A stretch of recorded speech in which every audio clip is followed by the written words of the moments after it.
Assalamualaikum warahmatullahi wabarakatuh. Alhamdulillahirabbil alamin. Asyhadu an la ilaha illallah wahdahu la syarikalah wa asyhadu anna Muhammadan abduhu wa rasuluh.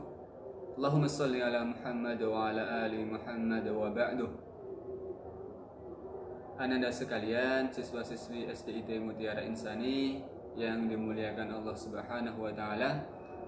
Alhamdulillahirabbil alamin, segala puji syukur senantiasa kita hadirkan kehadirat Allah Subhanahu wa taala atas limpahan nikmat-nikmatnya sehingga kita sampai hari ini masih diberikan kekuatan untuk beribadah, melaksanakan perintah-perintahnya dan menjauhi segala larangannya.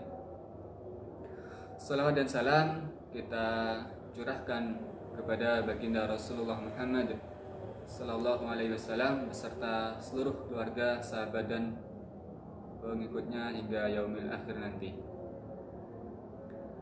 Anda sekalian, memasuki hari ketiga Ramadan tahun ini, Ustaz akan menyampaikan tema kultum tentang Ramadan di masa Rasulullah sallallahu alaihi wasallam.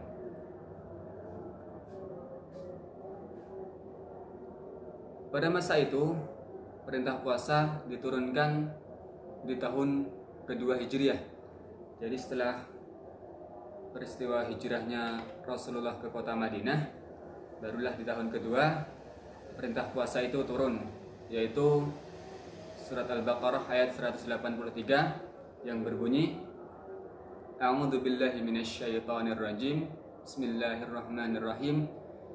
Ya ayyuhalladzina amanu kutiba alaikumus syamu kama kutiba alal ladzina min qablikum la'allakum tattaqun.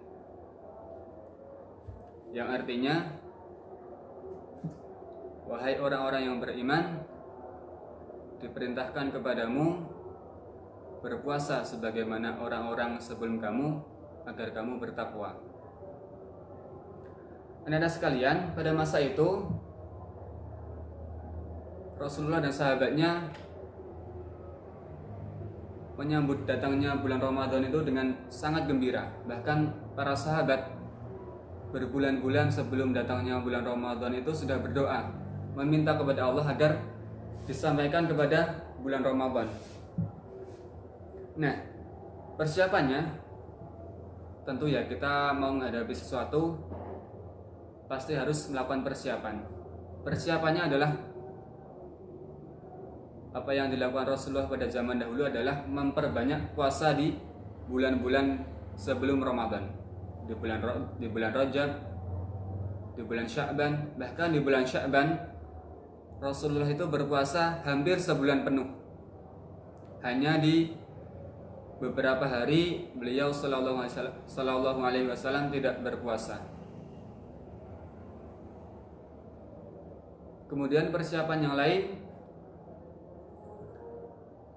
Rasulullah memerintahkan sahabatnya untuk melunasi segala hutang sebelum memasuki bulan Ramadan, termasuk hutang-hutang puasa.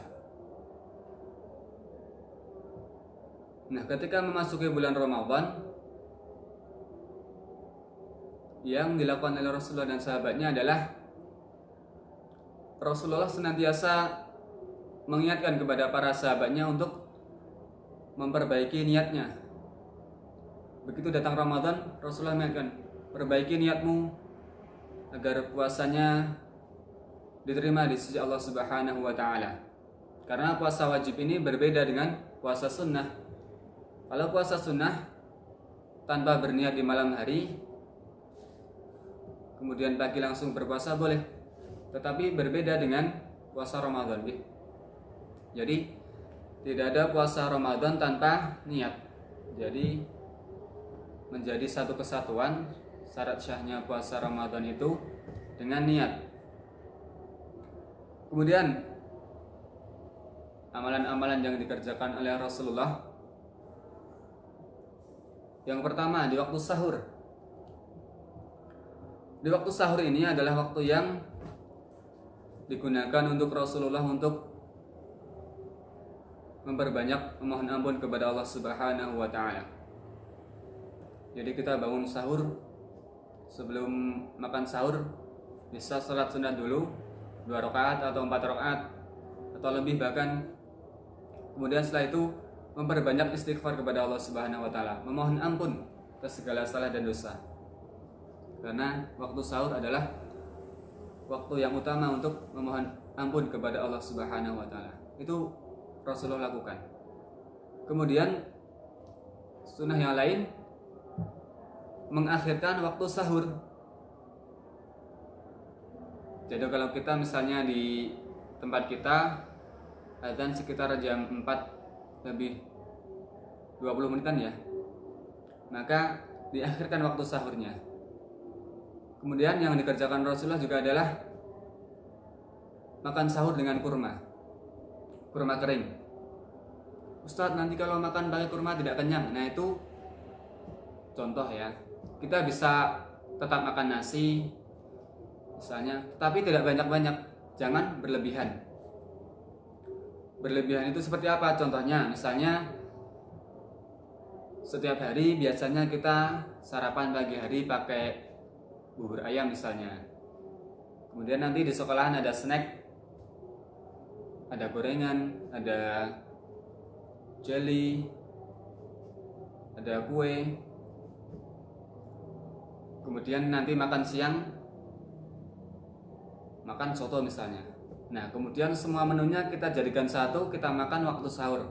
Ada bubur, ada snack, ada soto, kita makan waktu sahur. Sebagai pengganti di hari-hari biasa, kita makan pagi sampai siang, kita jadikan satu di waktu sahur. Nah, itu berlebihan ya. Rasulullah tidak pernah berlebihan, hanya sedikit makan sahurnya, bahkan beliau hanya makan sahur dengan kurma. Nah, kita bisa makan dengan sedikit nasi, dengan lauk atau buah mungkin ditambah dengan kurma, itu sudah cukup ya. Kemudian manfaat mengakhirkan sahur juga adalah kemudian kita bisa bersegera menuju ke masjid setelah selesai sahur. Karena kalau misalnya kita sahur dari jam 3 atau jam setengah 4, nanti sebelum adzan kita sudah selesai kemudian bisa mengantuk. Itulah manfaat mengakhirkan waktu sahur. Setelah itu beliau ke masjid, kemudian sholat sunnah 2 rakaat sebelum subuh. Ba'da subuh Rasulullah berdiam diri di masjid sampai dengan waktu syuruk, yaitu waktu terbitnya matahari. Kemudian beliau mengerjakan sholat sunnah 2 rakaat syuruk. Setelah itu di siangnya yang dipuasakan oleh Rasulullah dan sahabatnya bukanlah hanya perutnya dari makan dan minum, tetapi juga segala perbuatannya. Kalau kita misalnya ya, ketika puasa selain menahan dari makan dan minum, juga menahan dari menyakiti temannya, berkata-kata kotor, berbuat zalim kepada temannya, berbohong kepada ustaz-ustadzah, berbohong kepada orang tua di rumah dan lain sebagainya. Itu adalah bentuk puasa kita ya, memuasakan batin kita. Kemudian sore harinya waktu berbuka adalah waktu yang mustajab untuk berdoa. Maka Rasulullah memperbanyak doa menjelang berbuka ya. Jangan memperbanyak berburu kuliner menjelang berbuka ya, itu salah. Tapi memperbanyak berdoa menjelang berbuka. Kemudian sunnahnya adalah menyelenggarakan berbuka. Jangan menunda-nunda. Misalnya saya masih kuat puasa sampai jam 10, itu tidak diutamakan ya. Sunnahnya segeralah berbuka. Kalau Rasulullah dengan kurma ya, kurma basah, tapi ketika berbuka kalau tidak ada dengan air putih. Berbukalah dengan secukupnya ya. Jangan terlalu banyak, jangan melampiaskan lapar dan dahaga sehari kemudian makan dan minum yang sebanyak-banyaknya. Itu tidak dilakukan oleh Rasulullah. Kemudian malam harinya Rasulullah memperbanyak dengan qiyam, dengan berdiri, dengan melaksanakan sholat malam. Kalau kita misalnya sekarang dengan melaksanakan sholat isya berjamaah, kemudian dilanjutkan dengan sholat tarawih dan sholat witir. Nah, itu mungkin sebagian kecil gambaran puasa pada zaman Nabi dulu ya. Beliau memperbanyak beribadah. Kemudian ibadah puasa ini selama 1 bulan penuh. Ibaratnya kalau kita lomba lari, ini adalah lomba jarak menengah ya.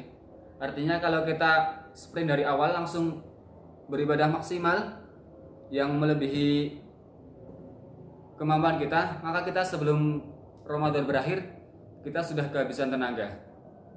Sebaliknya, apabila kita beribadahnya malas-malasan dari awal, hanya seperti bulan-bulan biasanya, maka kita akan tertinggal dari yang lain ya. Karena ini jarak menengah, maka dari awal kita pacu lebih dari bulan-bulan biasanya. Kemudian nanti karena ini jarak menengah mendekati garis finish di 10 hari terakhir, kita pacu, kita percepat lagi, kita perbanyak lagi ibadahnya, tilawahnya, salatnya, puasa sunnahnya, ibadah sunnahnya, sedekahnya kita perbanyak lagi di 10 hari terakhir. Nah, Rasulullah biasanya dan para sahabat ketika memasuki 10 hari terakhir Ramadan itu mengerjakan iktikaf. Apa itu iktikaf? Nanti ada pembahasan khusus di seri iktikaf ya. Ustaz hanya menyampaikan bahwa Rasulullah dan para sahabatnya dulu mengerjakan iktikaf di masjid. Nah, Anda sekalian, mungkin itu sebagian kecil yang bisa Ustaz sampaikan. Tentu masih banyak keutamaan ataupun ibadah-ibadah yang Rasulullah sampaikan kerjakan di bulan Ramadan dulu. Mari kita ambil pelajaran apa yang Ustaz sampaikan tadi, silahkan dikerjakan semaksimal mungkin. Semoga ibadah kita tahun ini lebih baik dari ibadah Ramadan kita tahun sebelumnya, dan semoga ibadah kita di bulan Ramadan ini diterima di sisi Allah Subhanahu wa taala. Afwan banyak salah dari Ustaz, astaghfirullahaladzim. Assalamualaikum warahmatullahi wabarakatuh.